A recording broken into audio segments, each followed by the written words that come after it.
Hi, Cameron. It's so beautiful to see you today. Thank you so much for joining us on the Everyday Mystic.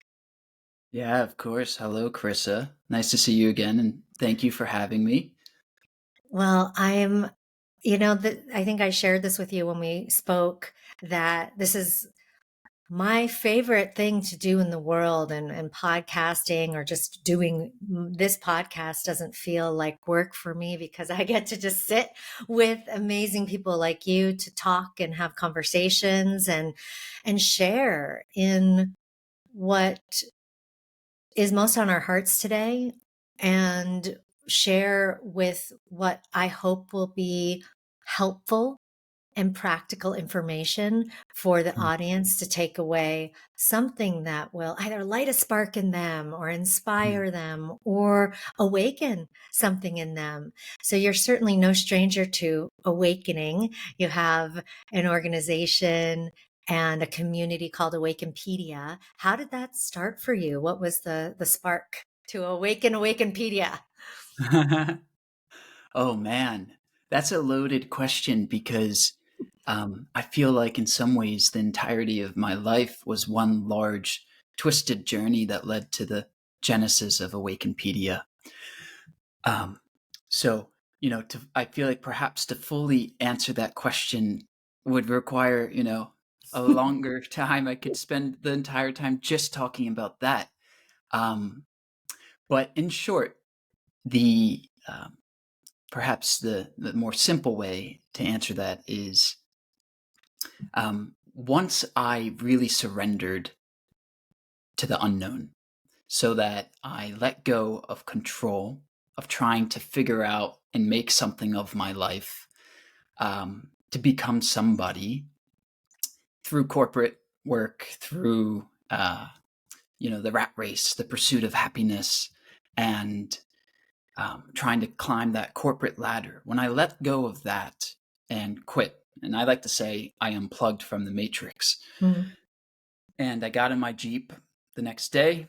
I just drove south aimlessly, didn't know where I was going, but just letting energy guide me. mm, And this was uh, about 2.5 years ago now, maybe somewhere around that time frame. So I've been nomadic ever since. And it was just by letting go mm, and being that I was able to start connecting to the divine. I mm. started to come into some really profound insights on my nomadic journey when I just was meditating in forests for half a day and then Mm. writing and reading and just becoming a student of myself, a student of life, as opposed to trying to get something out of it. And so, over time, that led to me having some really incredible downloads that I then captured, like I was describing them with a pen and paper. And um, those became the first kind of micro teachings that I call now that went into what became Awakenpedia. So that's Yeah. kind of just the genesis, just leaning into the unknown, and Awakenpedia has just been a natural byproduct Mm. of that surrender. Can we go back to that moment when you quit and left in your Jeep? Were you driving away like in a panic or in peace? Did you have this sense of like, holy shit, what did I just do with my life? Or like, oh, I'm free and I'm off on this adventure. Yeah, the latter. I felt so free. Being in that jet stream of unconsciousness that is matrix living really was imprisoning for me. It felt incredibly suffocating, and it was a ton of suffering. So the moment after I hung up my call, through which I quit my corporate job in private equity, the moment after I ended that call with my partners, I felt just a tremendous wave of relief. It was like I felt like a mental chain that was just Mm, breaking, and I knew in that moment it was the right, true thing to do. So I beautiful. felt incredible with it, and Yeah. even though I never had less security in my life, I never felt more secure. even Mm, though f- didn't have, uh, I've never been more directionless stepping out of, that type of life, but I never felt like I had more direction than I did in that moment. So it was a strange paradox. mm. Truth is so strange, the paradoxes of it.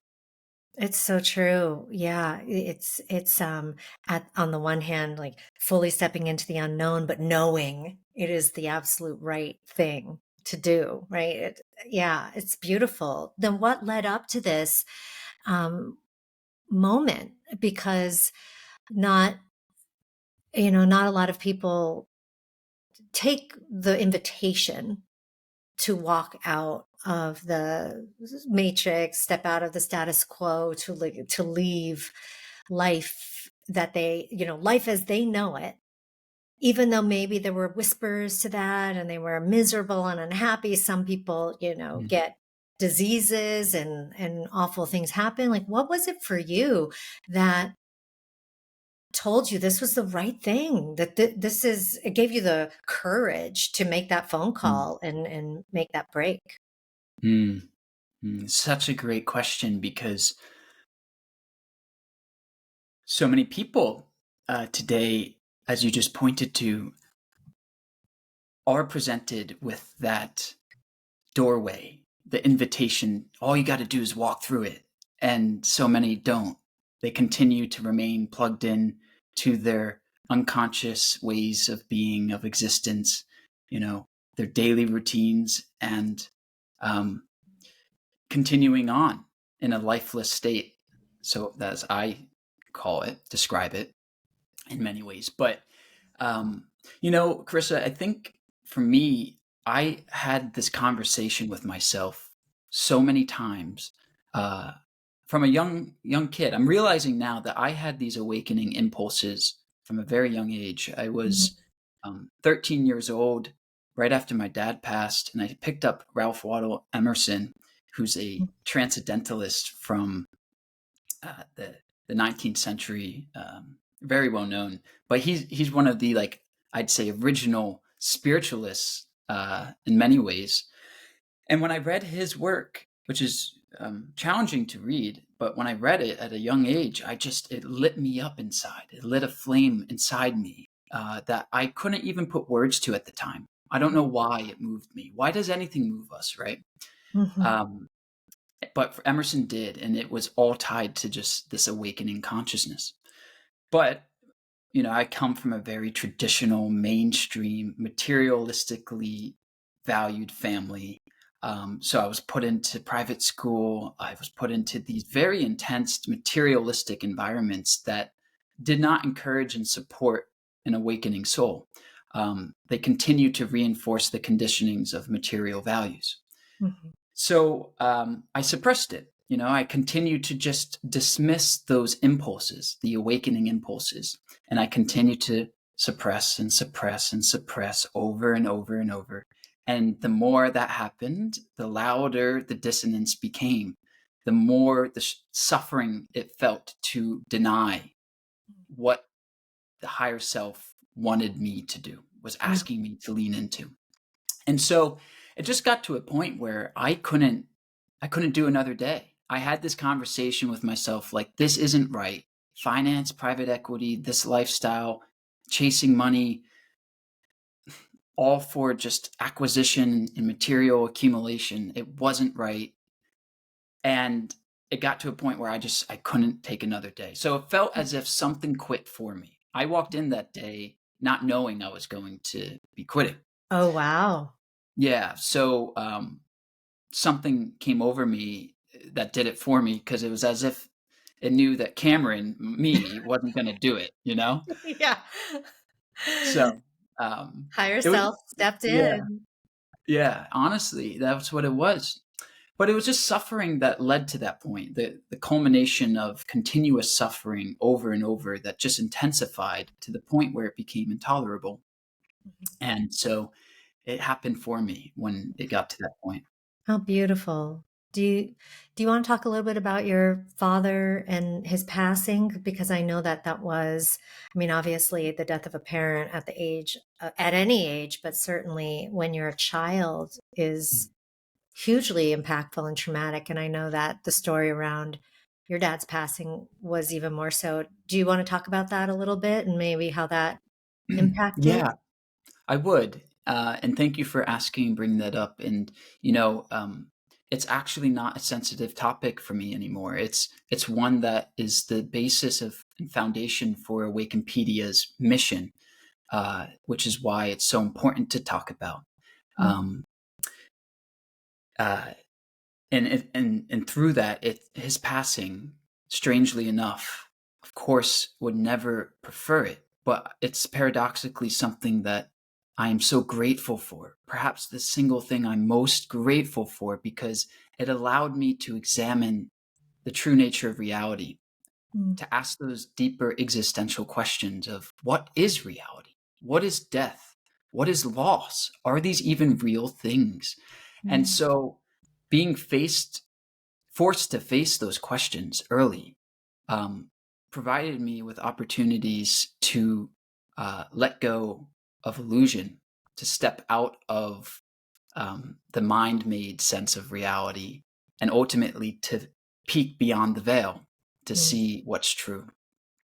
So his passing um, allowed me to ask those questions, to face the stuff, which ultimately led to today, in many ways, I see, is what's even more important in terms of suicide.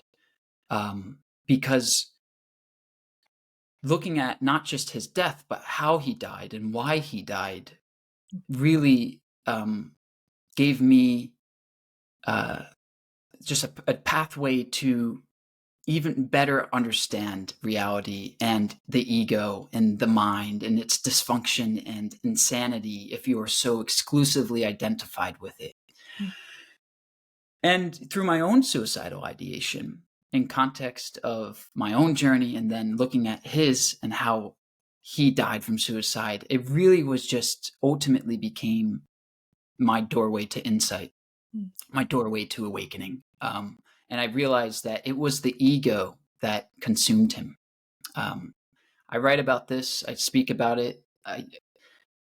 It's the basis of why Awakenpedia, from a practical perspective, exists, as to help people prevent them from making the same mistake my dad did, mhm, because he confused who he was with his mind. He was a financial advisor, big time at Morgan Stanley. Um, and when the market crashed in '08, he crashed with it because he knew himself exclusively through form, through his mind, through money and materials, things that cannot last, right? Bound mm, to dissolve because they're impermanent. And so seeing that destroy him showed me that his way of that belief of who he was not true, and it wasn't the answer. In fact, it was the problem. mhm, And so I see so much today. Suicide is one of the leading causes of death around the world. It's the leading cause of death for 15 to 24-year-olds, and it's going completely mistreated, and because it's completely misunderstood. This is a not a mental problem as much as it is a spiritual problem. mm, We are disconnected from who we truly are, our spiritual selves. And as a result, we only know ourselves through our minds. And our minds are inherently unstable because it's of form, and anything of form is unstable. And so when we identify through something that's unstable, we become unstable. mhm, So I bring that up and just kind of say all this to point to the idea and the essence of Awakenpedia, which is to provide people with a refuge and a practical solution to help them to know that peace is right around the corner if they are feeling suicidal, that trying to escape through suicide won't allow them. It won't work. It's not going to have, they're not going to be able to escape because they'll just have to reincarnate and, repeat to learn the mhm, lesson mhm, until they do. So, this is hopefully I see Wikipedia being a refuge for people who are struggling, suffering, don't know where to turn to transmute that suffering into peace through Mhm. self-realization. Mm. Did you mentioned your own suicidal ideation. Was that something that came on after your father committed suicide and you were going through the throes of that loss, or was that prior to? Yeah, it was both. If I'm, Mm. just being fully transparent, it felt like I feel like for myself, I was always just passively suicidal because I never really felt like I understood the meaning of life. I never felt uh, connected to life Mhm. because I wasn't. I was connected to money and materials, Mhm. and there's no true meaning in that in and of itself. So I always was asking these deeper questions of like, why are we here? What are we doing? What is the purpose? Where are we going? Where did we come from? 8 billion people on this planet, and not one person can tell me what's going on. It's confusing, it's frustrating, it's scary, it makes no sense. And as a result of that, I always carried passive suicidal ideation with me because it was a frustrating existence. Only when I let go of trying to make sense of it with my mind was I able to actually connect to it with my heart. Did the suicidal ideation dissolve? And was I able to be? The thinking stopped. And that's when I was able to start living. And Mm. that's when the peace came in because now I was just being. And the joy came from being, Mhm. not from Did doing. did you have years where you tried to avoid even the awakening? And by that I mean that you had both the suffering and then the calls to the awakening, and you just wanted to shut it all out. Because, and I mention that because a lot of us go through that period of time. I certainly did, where I was numbing everything, the pain as well as the calls. I couldn't hear anything, and then I was also in those throes of suicidal ideation as well, just going, this doesn't make any sense. Why are the same questions? Why are we here? I know that we're here for something more than this, certainly more than the suffering, but also just more than this kind of bullshit life. And there's got to be more. And so being both, in the throes of all of that, I turned to, alcohol and drugs and, a lot of numbing behaviors. So the material, yes, being sort of trapped in that material matrix, but also numbing myself to the material matrix because I just didn't want to be in it. Did you go Yeah. through a stage like that? Or can you speak to that even from the perspective of the people that you're serving in your community? Yeah. Yeah. I very much did, for sure, big time. And as you mentioned with yourself, addiction, you didn't use that word, but using drugs, substance, Yeah. for me, it was full-fledged addictions. Um, Alcohol, nicotine, uh, Percocet, various other substances and activities. This just a hedonist. I was a just a, I was fantastic at consumption and just Really good at consuming. it. I was so good. I like to say Excelling. I was an amazing ego player, and it worked until it didn't. But um, yeah, I used substances throughout the entirety of my life, and that was my crux to get by daily, just to Mhm, live. I just and as addictions are, they get worse the longer they go on. They become more interwebbed into your neurology, so that the conditionings and groovings in your brain are very, very deep until they become you. And it mhm, was, and that's where I speak to this as well, where I say addiction was my pathway to awakening as well, because when you're actively addicted to something, you're in the throes of it, and it's really deep, And yet at the same time, you're just starting to potentially wake up in the sense that you're growing in awareness. You have a doorway of awareness there too. It is the potential for awakening is never higher, because what you're realizing in that state, right in that moment, is that Mm. there's one self, seemingly one self, that demands that you need this substance to be. And then there's another self, the true self, the higher self, that knows you don't. And Mhm. so you have this schizophrenic dichotomy where you need it, but you don't want it. And so there's one you that's saying, go get the drink, and the other you saying, you know that that's not who you are, that's you don't need it. And so then you start to realize, well, who's the self that's telling me I need it, and who's the Mm. self that's saying I don't? How could there be two of me at the same time Yeah. unless one isn't true? And that's when I realized that I'm not my mind. Mm. My mind that's trying to get me to do these things, to continue to drink, continue to use nicotine, even though I didn't want to. My higher self, I didn't want to. I tried to stop. I really tried to quit. Like 12 times I tried to quit these things. And I failed every time I tried to stop. I just couldn't. A trigger happened, a stressor came, and I went back to these old ways. It was only when I grew enough in awareness to a point where I was able to let go of that control, as I mentioned in the beginning, where I surrendered my will and I stepped into God's will, the higher self will, stepped into presence, stepped into awareness, consciousness. I was able to actually successfully and sustainably overcome addiction. Because, and I love to talk about this because I see this as the fundamental cure and treatment to addiction.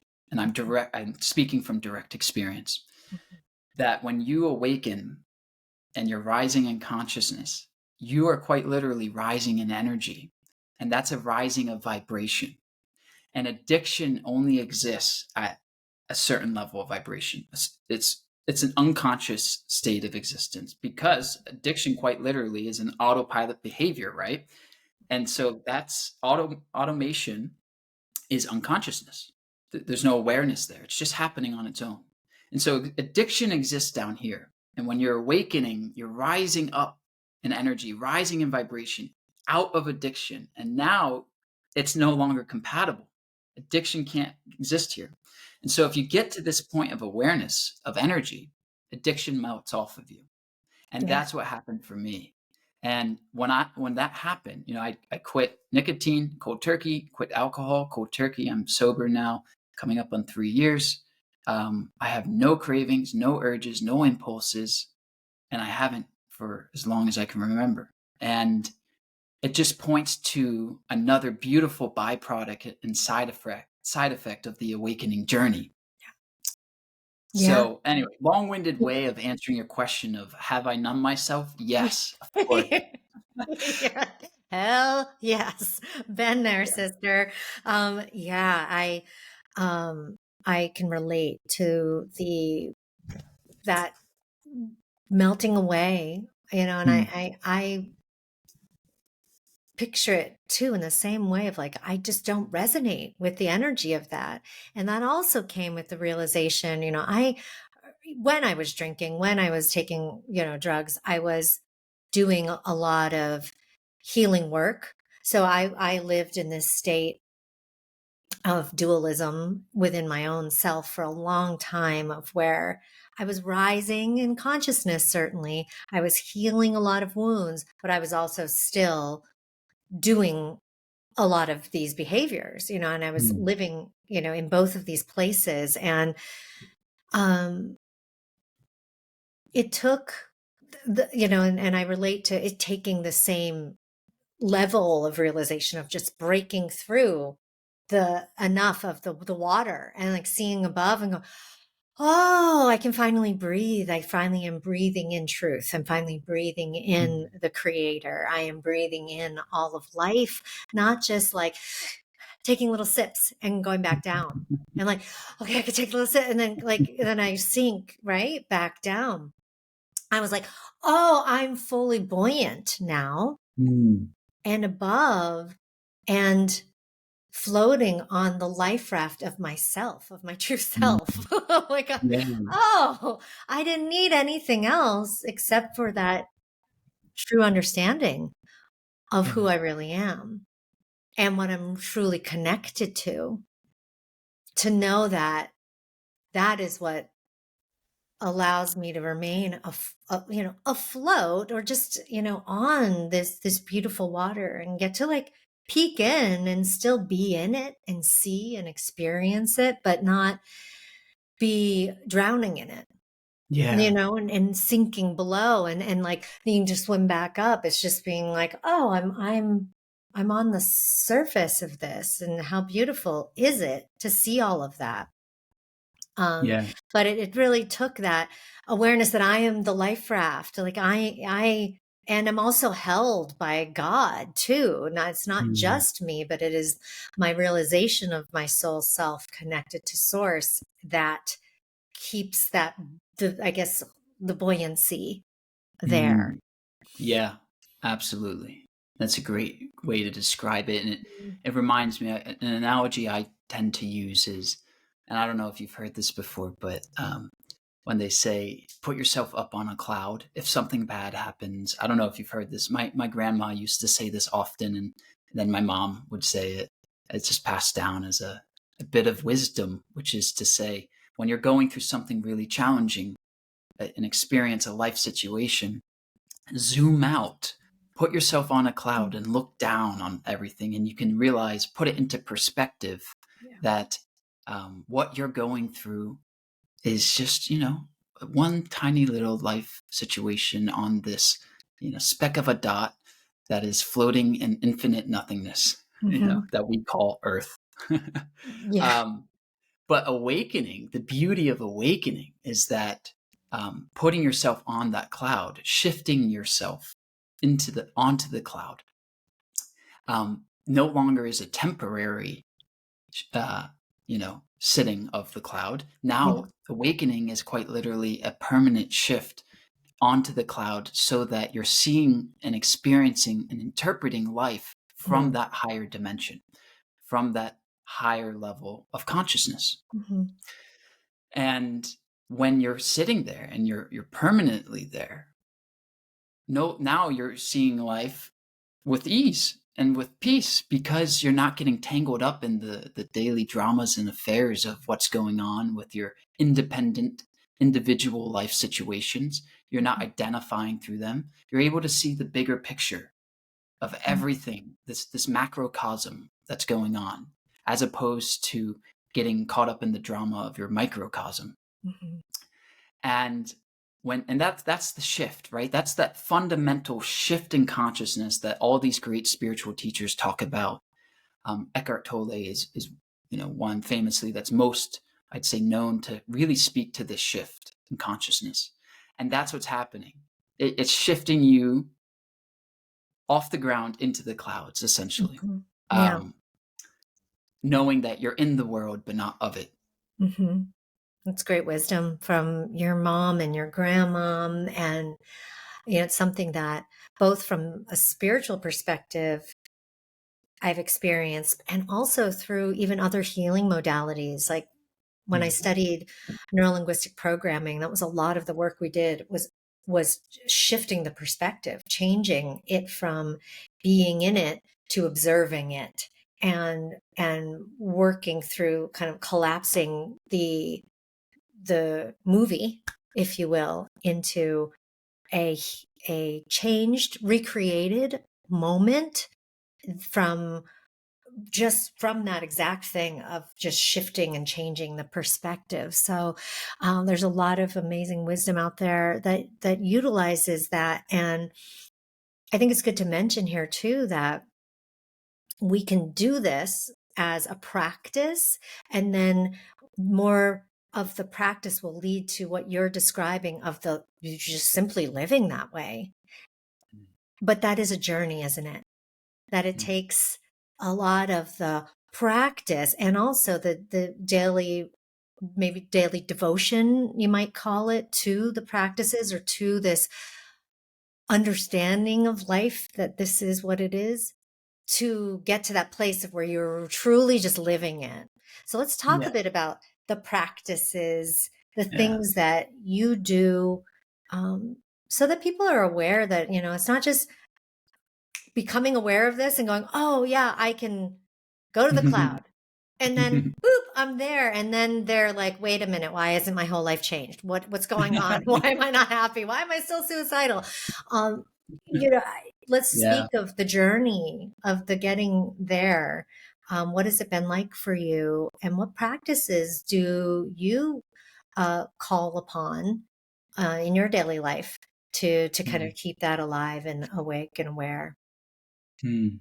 Yeah, such a important um, aspect of this awakening journey to talk about, because it really is the crux of it all.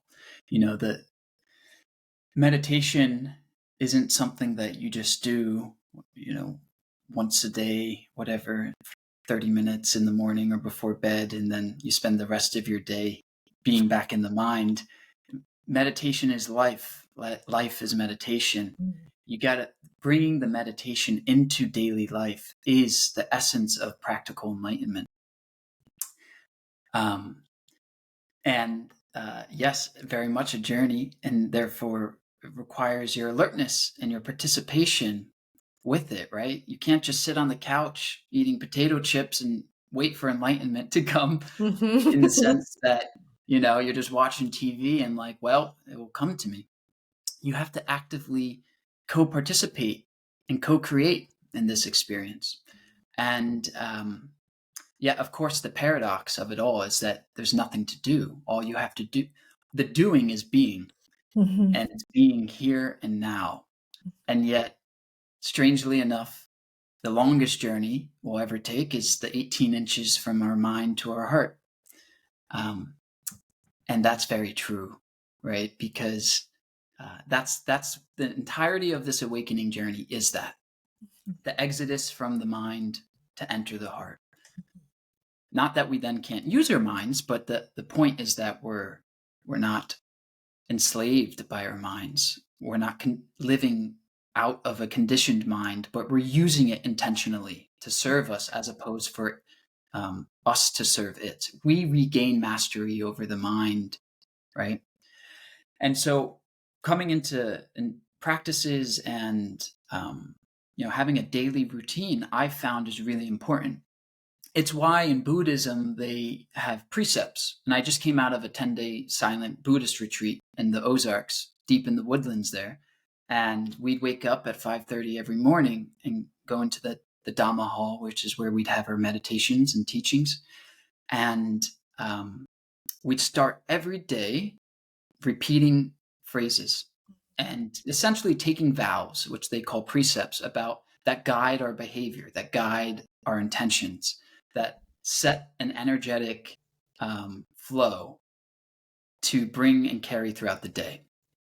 So very important, because we've all, anyone who's on this journey, I think, can speak to how easy it is for the mind to creep back in, to kind of, it's a trickster, and the ego is the master of deception. And before you know it, you can be back in the mind, back in the ego, and you blink and 6 months have gone by, and you're like, where am I? What's happened? So daily vigilance is very important.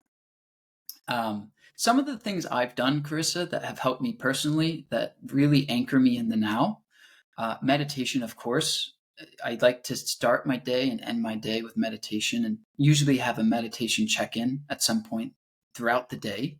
Um, I've found just having like a morning and evening practice is really nice way, in tune with what I've just described with the Buddhist precepts, as a way to start my day from the seat of consciousness itself, from the seat of awareness, and to use that as the intention as I go throughout my day, whatever I'm doing, to bring the meditation with me into the doing, whether it's washing dishes or creating a new teaching or having an interview like this on a podcast. Everything is done from the meditative state. And so if you start with meditation and end with meditation, you're retraining your mind to naturally be in that default meditative state, as opposed to the high beta analytical, ego state of just reacting. Slow down. You slow down. Journaling has been a massive therapeutic tool of catharsis, purging, just expressing, getting out trapped energy that we don't need to carry. It's been one of my most cherished tools of letting go. And I journal every day. It's just something that works for me. It works for a lot of people, but it's just another modality that you can use, another option. We talk a lot about writing on this podcast because one, I happen to speak to a lot of authors, people who have written memoirs and written spiritual books, and then just people, like us tend to find writing as a means and a way to, like you said, release and let go, to allow things to come up to the surface that you didn't know were there, and then just magically appear on the paper, right? As you write. Yeah. And it's a beautiful practice that I hope more people take on. Not, it again doesn't need to be writing a memoir, a full book, but I urge people to write their memoir, like go in with this intention of like write your stories out. And even if you don't want to write a book, a quote unquote memoir, and get this thing published, to actually go in and just unearth all of that is you, and all of the pain and all of the suffering and all of the trauma. And then you start to like find memories and inspiration and stories, right? And it doesn't have to be all, this painful experience, but it can be really joyful, obviously, as well. But so much comes out of that experience. And I love that you do that. And I love that you make it part of your daily practice. Have you ever tied meditation to journaling? Meaning, like, do you journal from a meditative state? Yeah, of course. I try to do everything. Well, try is always not a great word to use. My intent is always doing from a meditative state, regardless of what the doing is. So, whatever I'm doing in that moment, I'm doing from a state of being. So the doing is being always. One thing I should just mention it. Just it's a self-determined system that I created, as opposed to going through each one without saying this. This is my system. It's called WormJX. It's just a little fun thing that I use, that I created, that is basically putting this into practice, my spiritual practice. And it's WERMJ-X. So just to walk you through these very quickly, the W is to wake up early. So not to sleep in, not to, kind of just wake up without intention, or to wake up haphazardly or whatever. It's to wake up early. There is a special energy at dawn, waking up with the sun. It's beautiful, it's peaceful, it's quiet. It's an environment that invites stillness. So waking up early has been important for me. E is for exercise. Nothing crazy. I'm not trying to be a bodybuilder or anything like I did in the past, of like really caring about my aesthetic. The exercise now is simply recognizing that holistic health includes a mind, body, soul component, right? Just evaluation, if you will, or just a comprehensive way of looking at health. And so the body element is a part of that, and honoring the vessel that we have, keeping the body moving so that the blood's flowing, the energy's flowing. And it's another nice way to just let go of trapped energy. The R is for reading. I love to read. I read a book a week when I became a nomad, and I just became a student of the great teachers of wisdom. And I continue that to read every day as much as I can. Eckhart Tolle, Ram Dass, David R. Hawkins, A Course in Miracles, Dr. Joe Dispenza. These guys really allowed me to know myself. So reading paramount.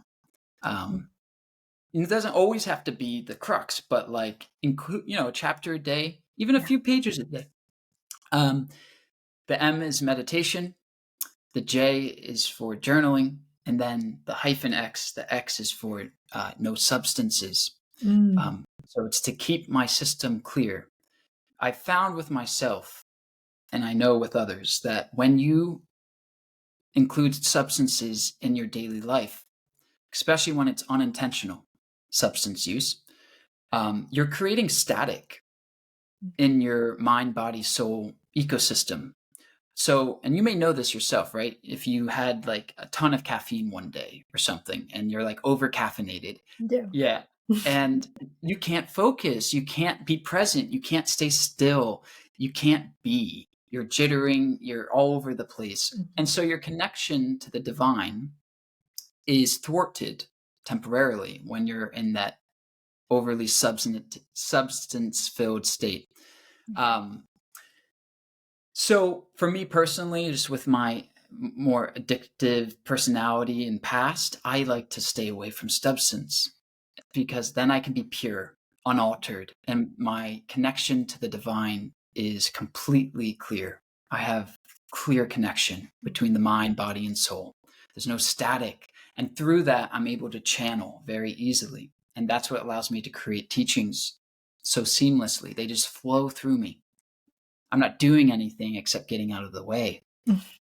So anyway, that's just a system that's worked well for me. I recommend it for anyone to try it out. It's a really comprehensive, easy way to kind of guide your daily life. I love it so much. And I love that you created a mnemonic around it too, because I think that's important to get into when we're changing habits and taking on new habits, or they only become new habits when we practice them, right? Dr. Joe says this a lot, and from a neuroscience perspective, I mean, we need to repeat something in order to create those new neural pathways that then change a behavior into a habit, something that we no longer think about, right? So it's really getting into that practice. And so I love the mnemonic around it, because then that makes it easier to remember, which makes it easier, hopefully, right, to do and actually work the practice rather than going, yeah, I forgot to exercise today. Oh yeah, I forgot I was going to journal this month, or whatever it is. It's just like, here's your thing, do this every day and just go repeat and put it on repeat. Yeah, absolutely. It's and it just emphasizing that importance of having some type of guiding system to help anchor you in the now, because it's so easy to get lost back in the mind of time. And there's a momentum to consciousness as well as to unconsciousness. And the longer you stay in any jet stream, the more solidified it becomes in your neurology and how you then see the world. And you can be awakening and slip back into the mind. This is a non-linear journey, and it behooves you, and it's in everyone's best interest as awakening soul to have some type of just practical daily routine or guidance system that works for you, and that's part of the value I see in offering with Awakenpedia, Corissa, that I'm trying to create here with this, is to provide a comprehensive suite of offerings across the wide spread of modalities. Yeah. So Worm J's my system, right? And it's what helps anchor me in the now. It keeps me in my heart and out of my mind, the craziness of the mind. But for other people, they may prefer yoga or have EFT tapping or Reiki or whatever other modality. There's dozens and dozens. And I humbly recognize that and support people traveling on whatever road resonates with them to lead them home. Mhm. But the point is to have to be on a road and to be Right. in some vehicle that's helping you get there Yeah. and being intentional about it. Mhm. That's the key. Absolutely. Yeah, you know, share and preach the same thing that there are so many paths on this pathless path. There are so many paths, we can take to, and really they're just tools or lanterns and guideposts or touchstones that we can use to do exactly that. Come back home to ourselves, to the understanding of our true nature. And you can use these different tools, resources, reminders, practices, and you can choose all the ones and try out as many as you can to really find and tune into what truly works best for you. And that's Yeah. why creating a system for yourself is so empowering. A lot of people turn to other people's systems and become a Mm. devotee to that system and to that path. And maybe wake up 20 years later going, I'm not any better. I'm not any further along. I'm not any Mm. more awake and aware. What's Mm. going on? It's like, well, did you tune into that? To know and truly feel into whether or not that was your path. It may Yeah. not have been. And so there's so many beautiful teachers out there and systems of teaching.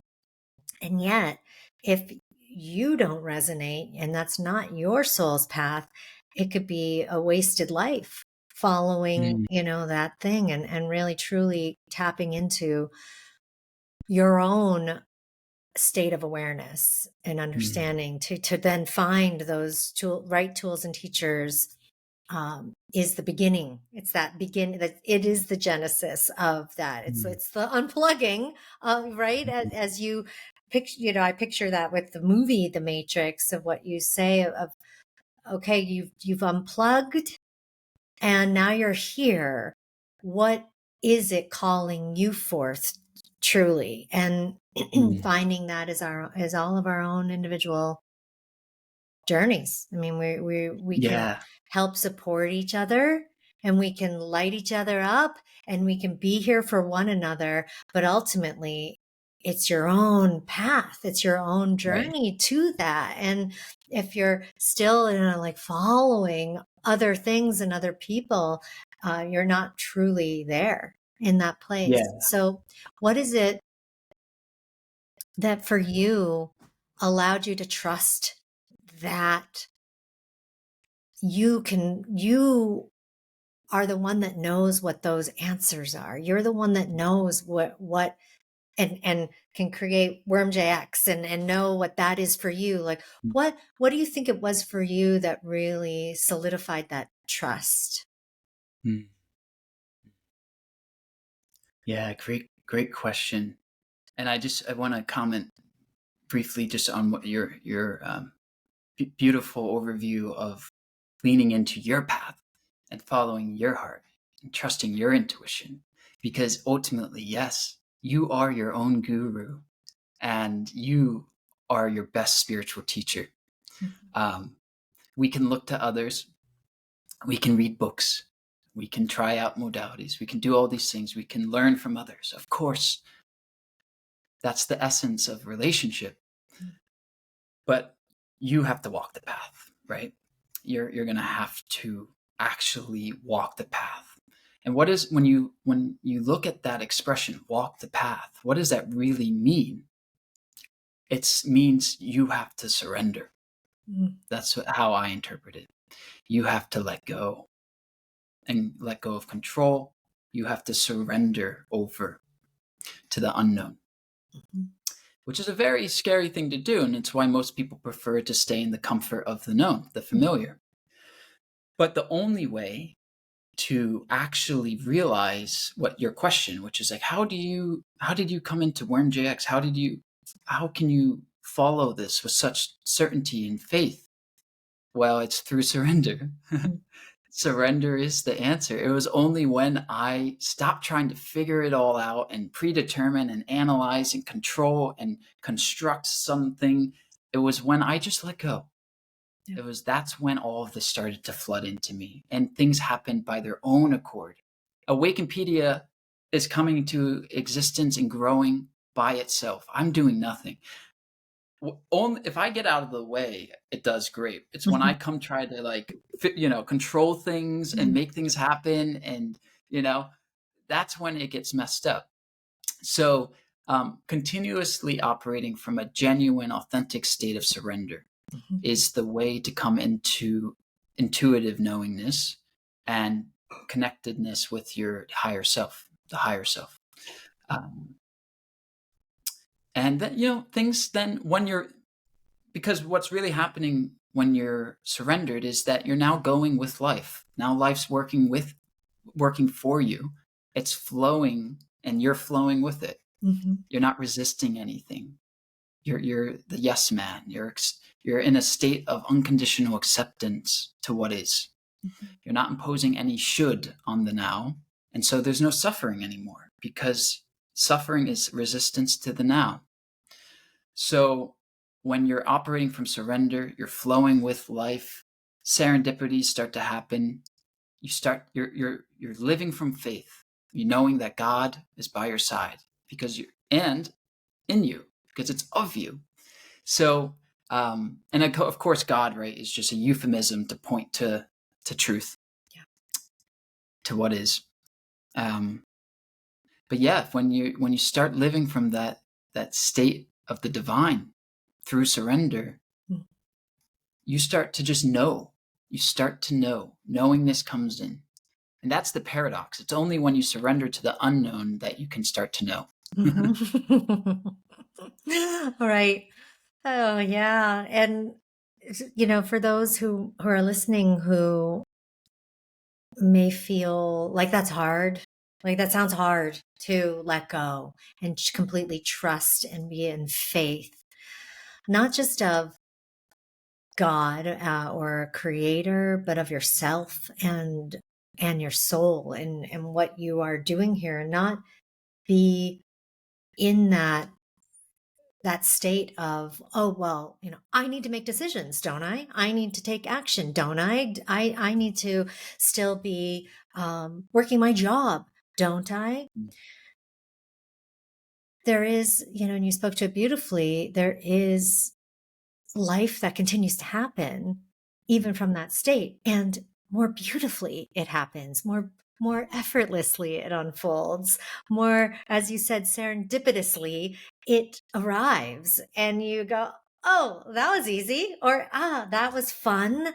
You can step into real joy and real get to experience that like juiciness of life that is not the struggle, is not the suffering. And so shit still gets done.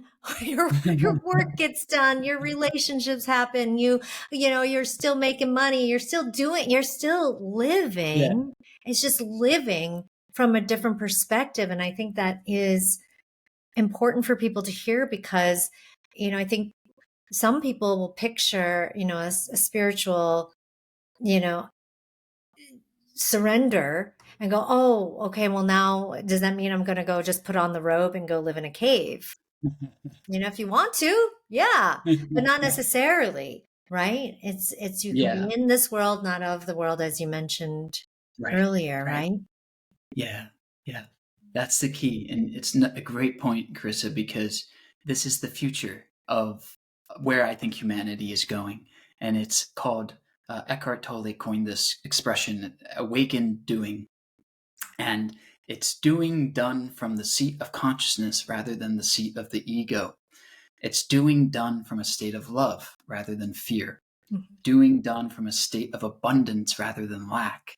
And so when you're able to do from the seat of those seats of wholeness, now you're able to enjoy it, because you're not trying to get anything out of it. The getting out of it is through the being itself. It's self-fulfilling. And through that, you're able to just love. You're able to be the love, extend the love. It's all love. That's it. Yeah. That's it. And so it's peaceful and it's joyful. And now you can actually enjoy life because you're not trying to, squeeze juice from the lemon, make it transactional, controlling outcomes to predetermine a future that's worth is determined by what you have and what you get. So, you really are able to start to appreciate life for what it is when you step out of your mind and live from your heart. Mm. And that's how doing is going to be done in the future if we are able to Yeah. actually facilitate the shift in consciousness successfully, Mm-hmm. meaning that we actually transition as a species into the new age as opposed to destroying ourselves Mm-hmm. with some type of World War III situation, which is possible. Like, that's the thing. Like, there's no guarantee that we make it.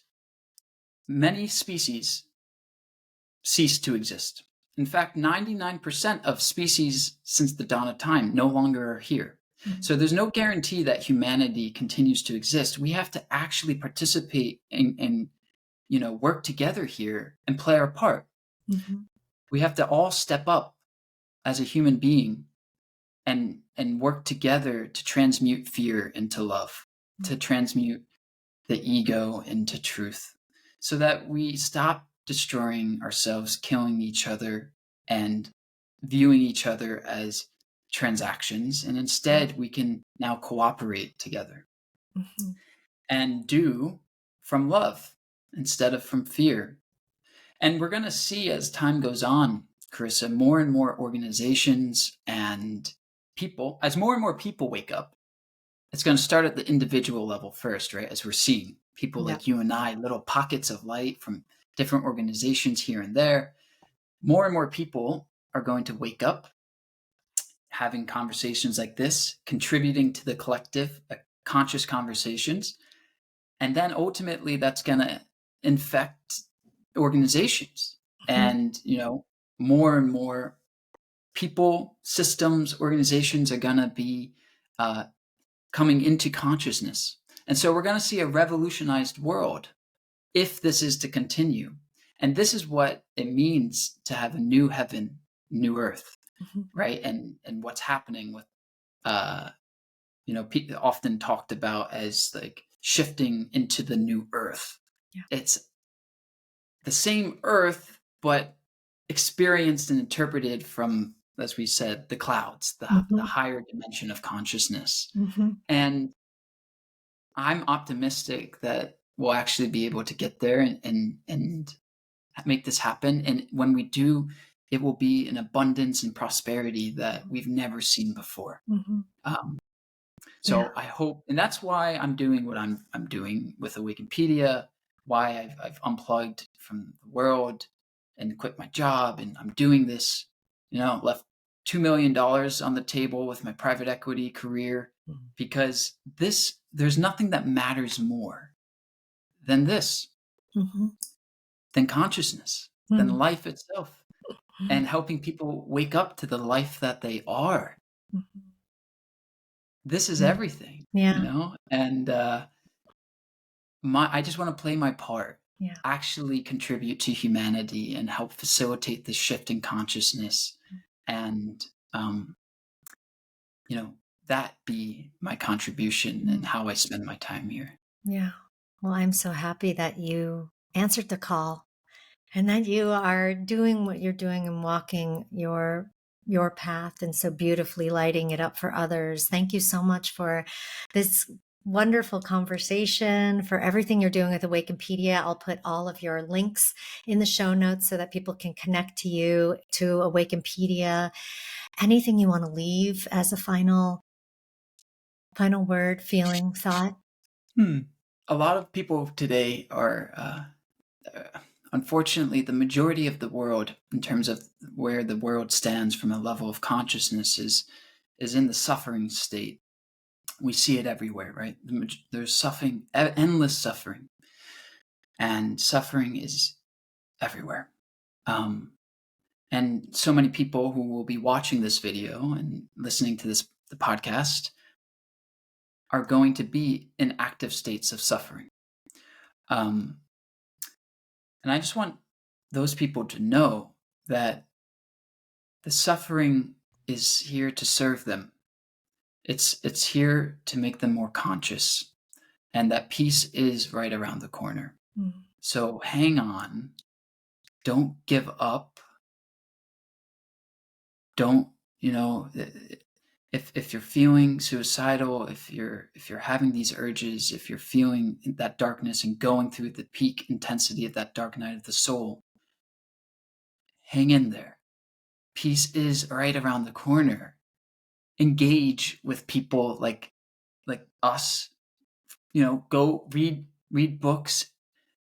Just what do you have to lose, right? If you're in this state, what do you have to lose by just giving this way of looking at life, leaning into the unknown? Give it a chance. At least just give it a chance before you do anything else, right? And I want to talk with you if you're in that state. Like, reach out to me.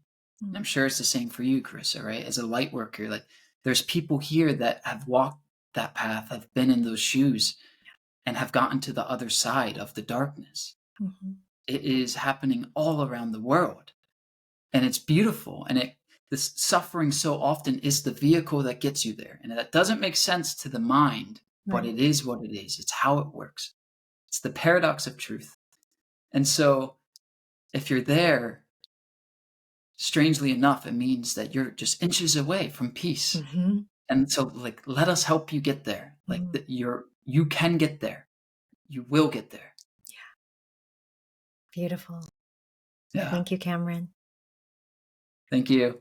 Thank you for having me. Awesome.